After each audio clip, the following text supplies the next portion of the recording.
madalas, pinakaunang-unang dasal na tinuturo sa atin ng ating mga magulang at pinakamaigsik ay ng unang-una.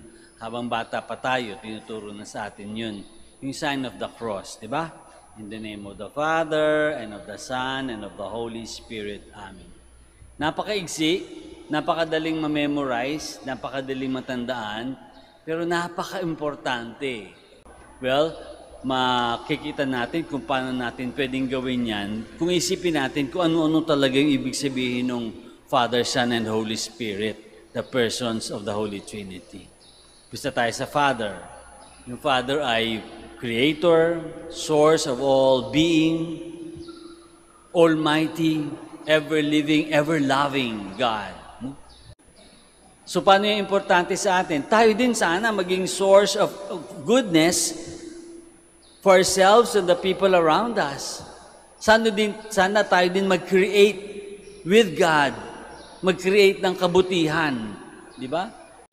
Yung isa naman, God the Son, ay bago si Jesus maging tao, siya Son of God. At nakita na yung tao ay pumalpak, nagkakamali, nagkakasala. So He came down to earth, naging tao. Ayun yung Son of God, Jesus Christ. Diba? Alam na natin yun. So ibig sabihin niyan para sa atin, tayo din dapat katulad ni Kristo, katulad ng Panginoon, kinakailangan nakakapagturo ng kabutihan sa ating mga anak, sa ating mga kung sino man ang lumapit sa atin na nangangailangan ng kaunting paglilinaw. Holy Spirit naman ay sanctifier. Bumubulong yan sa atin kasi may Alzheimer's tayong lahat, madali tayong makalimot. Lagi nating nalilimutan ang turo ng Panginoon. So nire-remind tayo ng Espiritu Santo.